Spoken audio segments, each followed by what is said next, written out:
Assalamualaikum warahmatullahi wabarakatuh. Alhamdulillahilladzi hadana lihadza wa ma kunna linahtadiya laula an hadanallah. Ashhadu an la ilaha illallah wahdahu la syarikalah. Ashhadu anna Muhammadan abduhu wa rasuluh. Allahumma salli wa sallim wa barik ala abdika wa rasulika Sayyidina Muhammad wa ala alihi wa sahbihi wa man tabi'ah. Wa qala Allah ta'ala fil Qur'anil Karim, a'udzu billahi minasy syaithanir rajim. Bismillahirrahmanirrahim. Rabbana inni askantu min dzurriyyati biwadin ghairi dzi zar'in 'inda baitikal muharram. Rabbana liyuqimus salata faj'al af'idatan minan nasi tahwi ilaihim warzuqhum minats thamarati la'allahum yashkurun. Shadaqallahul azim. Jamaah salat fardu Jumat rahimakumullah. Sebelum kita masuk dalam doa al-khutbah, terlebih dahulu mari kita dengarkan beberapa mau'izah yang kita angkat. Temanya adalah ikhlas dalam pengorbanan. Bicara pengorbanan atau bahasa lain kurban adalah teringat kepada historis Rasulullah Nabiullah Ibrahim alaihissalam. Sekian lama beliau menunggu buah hati belahan jantung, beristrikan Sarah, tak Allah berikan keturunan, meminta izin menikah lagi dengan budaknya sendiri bernama Hajar.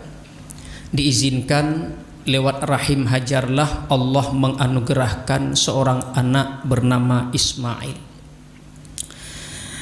Pengorbanan tidak hanya di saat telah tumbuh remaja, tetapi masih dalam usia bayi Allah telah perintahkan untuk menunaikan perintahnya. Di saat Nabi Allah Ismail masih berusia bayi, Nabi Allah Ibrahim alaihissalam mengantarkan anak dan istrinya menuju ke sebuah lembah yang diapit oleh dua buah gunung, berada di sisi Baitullah. Perjalanan yang cukup jauh antara negeri Syam, Palestina menuju ke Mekah sejauh 1500 km lebih kurang. Tidak ada ayah yang tidak akan iba rela melepaskan buah hati belahan jantung yang lama dinanti, yang tidak sedih. Sangat menyayatkan hati anak yang begitu lucu dan kita rindukan, tetapi rela menunaikan perintah Allah. Masih jauh lebih besar perintah Allah daripada apa yang kita miliki. Diletakkan Hajar bersama Ismail di sebuah lembah gunung. Lembah ada Ka'bah, diletakkan dekat Ka'bah, lalu ada gunung lagi. Nabi Allah Ibrahim berkata, Hajar, saya titip, saya letakkan engkau di sini bersama anak, saya balik. Saya kembali ke Palestina. Tak rela ditinggalkan suami, lalu Hajar berkata, Ya Ibrahim, liman taraktana bihadza. Wahai Ibrahim, engkau tinggalkan kami di sini, mau engkau kasih untuk siapa? Wahai Ibrahim, engkau letakkan kami di sini, di lembah yang tak ada air, tak ada manusia, tak ada kehidupan, tak ada tanam-tanaman. Engkau mau serahkan untuk siapa? Tegakah engkau wahai Ibrahim melihat anakmu yang masih kecil yang membutuhkan figur seorang ayah? Tidakkah ada rasa cintamu kepada diriku dan anakmu engkau titipkan di lembah yang tak berpenghuni? Nabi Allah Ibrahim mulutnya tidak menjawab. Beliau tidak jawab pertanyaan yang diajukan oleh Hajar sebanyak 3 pertanyaan, yang pertanyaan itu semuanya menyangkut dunia. Lalu pada pertanyaan keempat baru dijawab. Pertanyaan iman, pertanyaan akhirat. Ya Ibrahim, Allahu, apakah Allah amarta bihadza? Amartuka lihadza? Apakah wahai Ibrahim Allah yang perintahkan engkau letakkan kami di sini? Ya, baru ditanya Allah, baru Ibrahim menoleh ke belakang jawab. Apakah Allah yang perintah engkau di sini? Baru dijawab, Allahu amarani bihadza. Tadi ditanya, Allahu amaraka bihadza, apakah Allah Tuhanmu yang perintahkan di sini, letakkan kami di sini di lembah yang tak ada penghuni? Nabi Allah Ibrahim baru jawab, Allahu amarani bihadza. Allah lah yang perintahkan saya untuk meletakkan kalian berdua di sini. Baru jawab Hajar, idzan, kalau begitu lan yudha'inallahu, Allah tidak akan menyia-nyiakan kami di sini. Berangkatlah Ibrahim, silahkan tunaikan perintah Allah, tinggalkan kami di sini, Allah takkan menyia-nyiakan kami. Sebelum berangkat, Nabi Allah Ibrahim mendadah tantangannya, meminta kepada Allah, berdoa. Doanya Allah abadikan dalam Al-Quran, surah Ibrahim ayat 37. Rabbana, ya Tuhan kami, inni askantu min dzurriyyati, sesungguhnya aku menempatkan sebahagian keturunanku, biwadin, di sebuah lembah, ghairi dzi zar'ain, tidak ada tanam-tanaman, inda baitikal muharram, meskipun tidak ada tanam-tanaman, tapi letaknya dekat rumahmu ya Allah, dekat Baitullah yang dihormati. Tak ada tanam-tanaman, tak ada kehidupan, tak ada air. Di situ posisi letak Nabi Ismail alaihissalam. Apa lanjut doanya? Rabbana liyuqimus shalah, ya Tuhan kami, semoga mereka menunaikan solat, semoga mereka mendirikan solat. Orang tua tinggalkan anak bukan menitipkan harta yang banyak, tapi malah minta kepada Allah semoga mereka menunaikan solat. Yang kita khawatir keturunan kita itu meninggalkan solat. Maka doa Nabi Ibrahim pertama sekali bukan minta rezeki, bukan minta buah-buahan. Pertama diawali dengan, ya Allah berikan anak saya solat. Dia mendirikan solat. Liyuqimus shalah, Rabbana liyuqimus shalah faj'al afidatan minan nasi tahwi ilaihim, maka jadikanlah hati-hati orang yang lewat cenderung kepada mereka. Jadikanlah hati di antara manusia cenderung kepada mereka, cenderung kepada Hajar dan Ismail. Warzuqhum minas samarat, berikan rezeki kepada mereka dari buah-buahan. Padahal tadi tidak ada tanam-tanaman, tapi permintaannya buah-buahan. Tanaman tidak ada, dari mana lahir buah-buahan? Allah kalau berkuasa tidak aneh bagi kita. Apapun kehendak Allah bisa saja terwujud.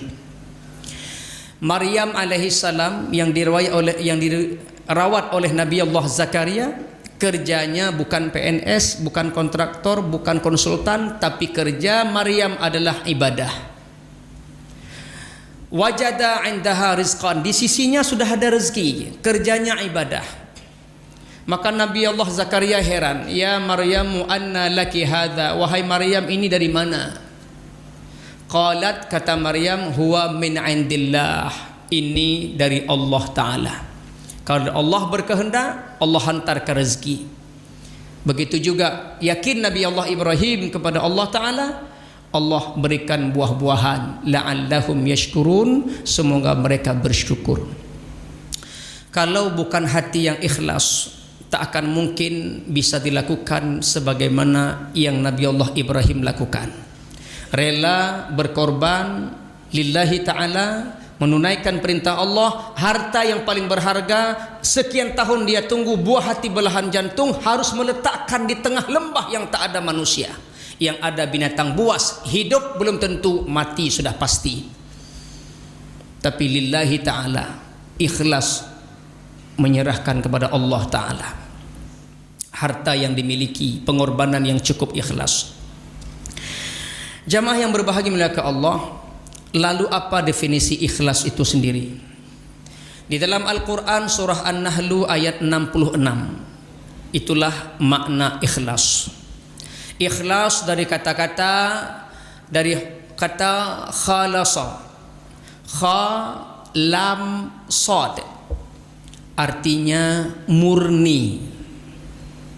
Di dalam Al-Quran surah An-Nahlu ayat 66, Allah Subhanahu wa taala berfirman, a'udzu billahi minasyaitonir rajim. Wa inna lakum la'ibratan wa inna lakum fil an'ami la'ibratan. Dan sesungguhnya bagi kamu pada binatang ternak ada ibrah, ada pelajaran. Binatang ternak yang dimaksudkan dalam ayat ini adalah onta, sapi, dan kambing. Wa inna lakum fil an'ami la'ibrah, dan sesungguhnya bagi kamu pada binatang ternak ada pelajaran. Nusqikum mimma fi butunihi, kami memberikan minum kepadamu apa-apa yang ada dalam perutnya. Mim baini farthin wadamin, minuman itu keluar di antara dan darah.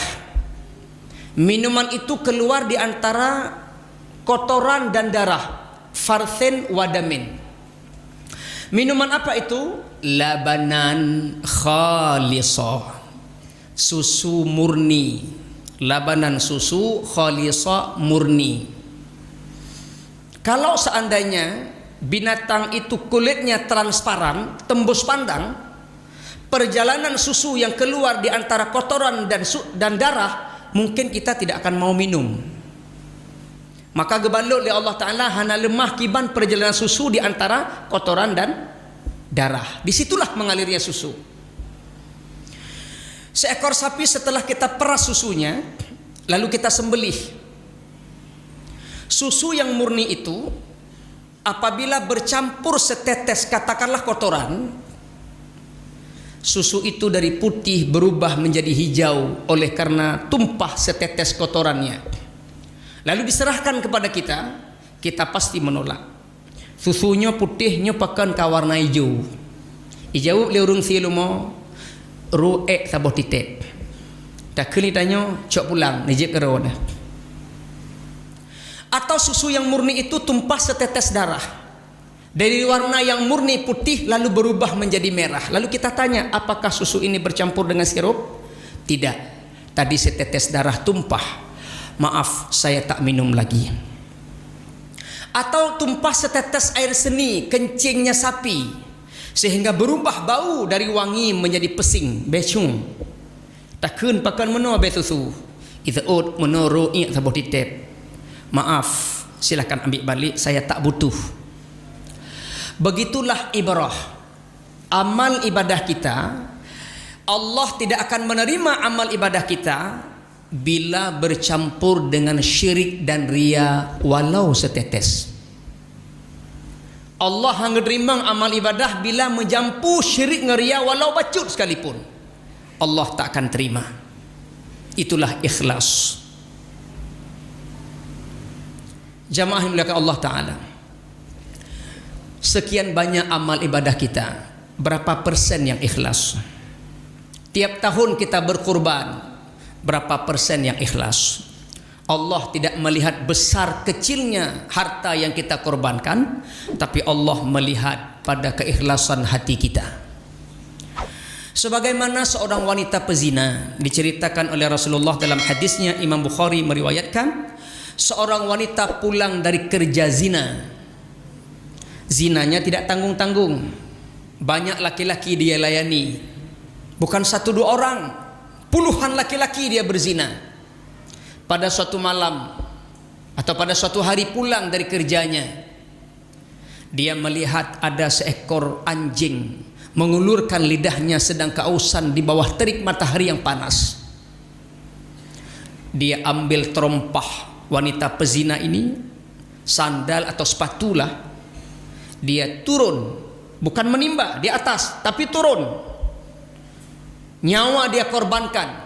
Dia turun ke dalam sumur, mengambil air, dia masukkan dalam terompahnya, diberikan kepada anjing. Ibnul Qayyim Al-Zawjiyah memaknakan hadis ini, Allah mengampunkan, Rasulullah mengatakan mengampunkan dosa-dosanya meskipun sekian banyak dia berzina dengan laki-laki, Allah ampunkan dosanya. Maka diterjemahkan oleh Ibnul Qayyim, hadis ini, amalan perempuan ini bukan pada kecilnya amalan atau besarnya amalan, tapi pada keikhlasannya memberikan seteguk air kepada anjing.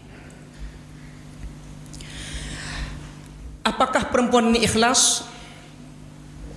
Ikhlas. Ikhlas tidak butuh pujian. Di situ tidak ada orang siapa yang puji. Ikhlas tidak butuh terima kasih. Mau minta terima kasih sama siapa? Sama anjing? Bisa ngomong anjing? Tidak. Maka orang tandanya ikhlas ada dua. Orang tanda ikhlas dalam beramal ada dua. Allah Subhanahu wa taala berfirman dalam Al-Qur'an surah Al-Insan ayat 9, itulah tanda orang yang ikhlas. Bismillahirrahmanirrahim. Innama nut'imukum liwajhillah. Sesungguhnya kami memberi makan kepadamu liwajhillah, hanya untuk melihat wajah Allah. Makna liwajhillah hanya untuk mencari ridha Allah. Jadi kita memberikan makan kepada orang itu semata-mata mencari ridha Allah. Kita keluarkan sapi, kambing dengan berkelompok hanya untuk mengharapkan ridha Allah. Kita sedekahkan daging kita ini, kurbankan untuk fakir miskin hanya untuk mengharapkan ridha Allah. La nuridu minkum jazaa wala syukura. La nuridu, kami tidak menginginkan, minkum dari kalian, jazaa balasan. Jadi orang yang namanya ikhlas setelah memberi enggak perlu balasan, enggak mengharapkan balasan.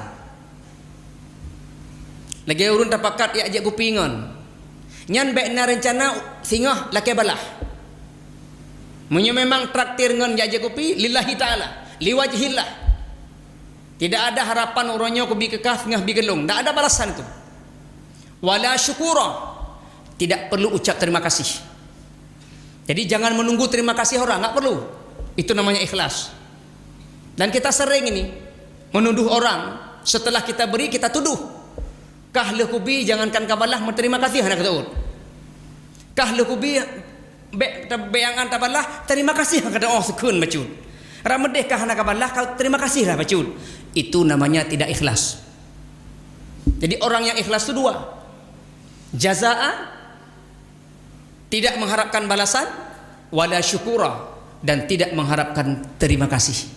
Surah Al-Insan ayat 9. Jadi korban yang kita keluarkan itu bukan besarannya, bukan kecilnya, tapi pada keikhlasan hati kita. Sebagaimana ikhlasnya Nabi Allah Ibrahim, harta tercinta beliau korbankan atas nama perintah Allah Subhanahu wa taala. Mudah-mudahan kurban kita tahun ini Allah terima menjadi penghapus dosa bagi kita semuanya.